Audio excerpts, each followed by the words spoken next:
Obviously, it's certainly an honor to talk about Wing and the impact she had on our program. I first learned of Wing when we were in our final year of Division II and getting ready to move into Division I. And I received multiple faxes every day on students from recruiting services, and generally those were pretty unreliable, especially back in the day when the quality of the faxes were so bad. But I also chased down pretty much every rabbit hole I could for those because we really need to make an instant jump in our recruiting. Wing at the time was ranked #1 in the world, and she already had a 4th place finish in the Olympics under her belt. So obviously she was a swimmer that would make a huge impact for us.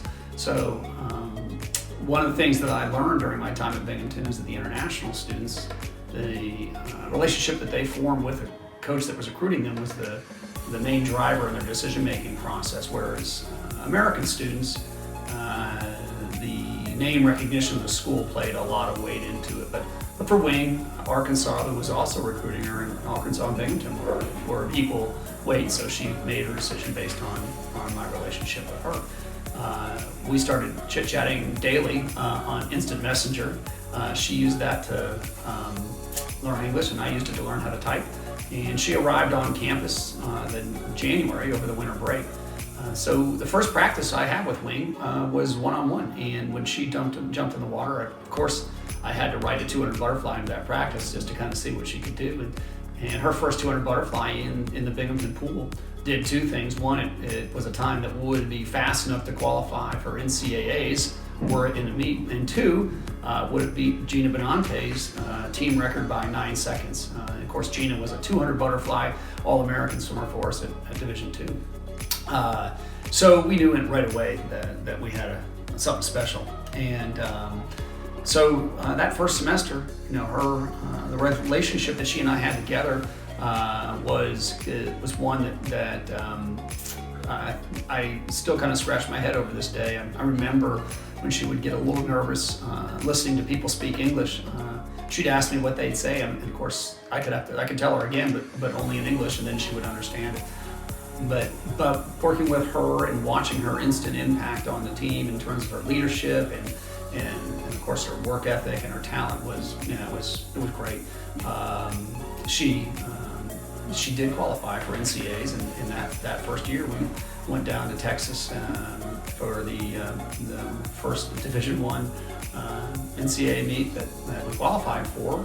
Joel Thier at the time went down to Austin with us, and we scored. She got her 14th place, and that got her points. And I remember we were 44th in the country that year. We tied the University of Kentucky, and that was instant name recognition for a program that was just starting. I believe that her immediate impact was immeasurable. She was obviously the conference swimmer of the year and undefeated in the Big East competition, American East competition. And then of course she brought Kai Haju with her the next year. So she really, Wing more than perhaps any other swimmer in the history of the program, really immediately forced us back up into a new level. And she was, there's no way to quantify her impact on that program. Wing since has gone on, and she has continued to be part of swimming as an assistant coach at Georgia Tech.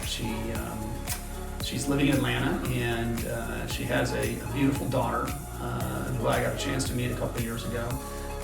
And then 2 years ago, I was long out of coaching college, and I was in Orlando at a swim meet with the team that I was coaching at that point, Nova team of Virginia.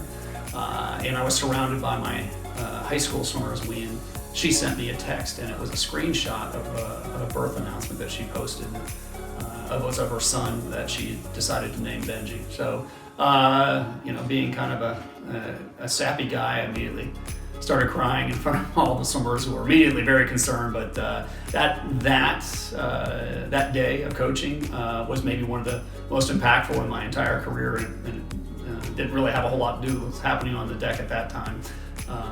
And then, finally, in 2019, I took a bunch of kids from my new club that I'm now at to Atlanta, Georgia, and we had a chance to meet up with Wing and her family, and I got to hold Benji, and that was pretty neat. But yeah, I mean, her impact on the program and on everybody around her was something special, and she's truly a remarkable person.